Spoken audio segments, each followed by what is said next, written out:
Hi, my name is Jane Coombe. I'm a visual artist from Vancouver Island, currently living in Victoria, BC.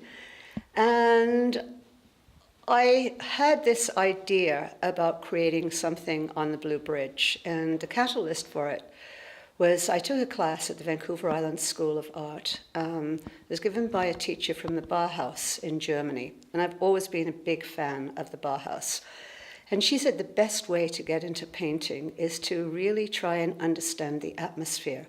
So as I walked across the Blue Bridge, I listened, I looked up, I touched, I felt. I didn't taste. I wasn't gonna lick the Blue Bridge, and then I tried to stimulate all my senses. And then at one point, I just happened to look up. And for those of you that are familiar with the bridge, there are a lot of angles and there are a lot of trapezoid structures, which really interested me. And as I looked up, the sun shone through, and it was very much a kind of celestial, spiritual feeling. And so that's what I tried to capture initially in my work, was that sense of being uplifted by the bridge. It's almost like a sense of hope.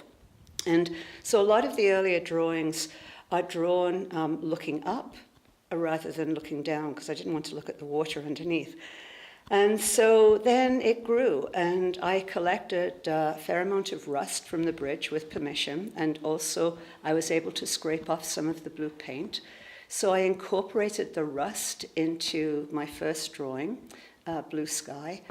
And then I used the rust. I managed to get some of those tie pins, the railway pins that they hammered in to keep the railway down. And I had 5 of them, and I decided I wanted to use them for rust dyeing. So I thought, how can I make the atmosphere sort of like Victorian? And so I had some old doilies from England, and so I dyed the doilies with rust, and then I wrapped those around the pins. And you'll see those in one of the little exhibits down there. And so that was really how it started. But as time went on, I realized that the bridge meant a lot more to me.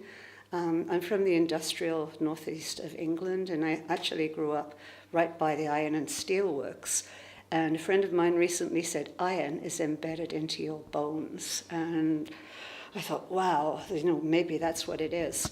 But the key thing was memory, and I just had lots of memories flooding into my mind about going across bridges in England, particularly ones in the northeast.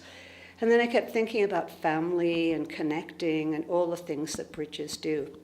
And so the exhibition really started in 2012, and then more recently in 2018, I started to do quite a lot of drawings from photographs that I'd taken.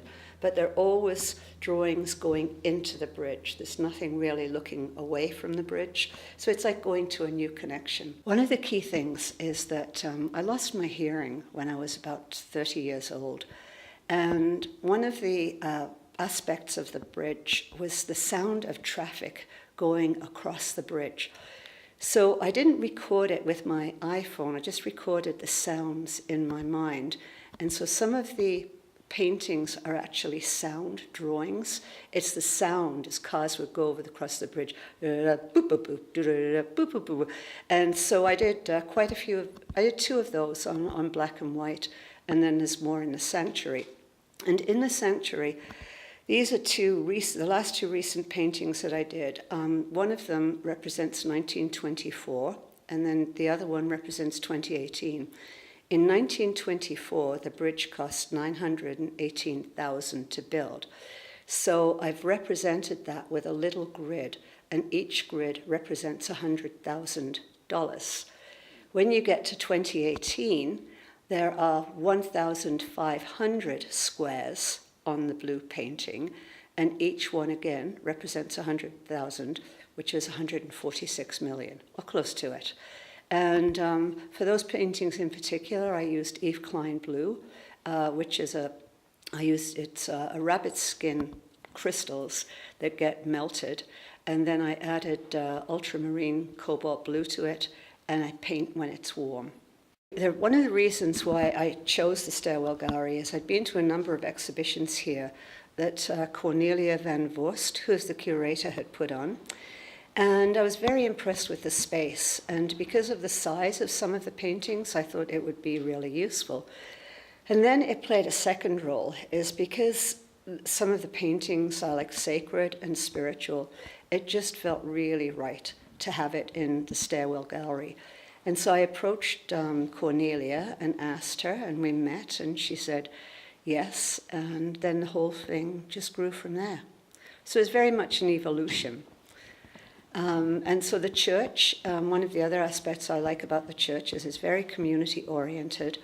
They're really trying to encourage artists to use this space because art and creativity go really hand in hand. And the community is great, and I just love the atmosphere.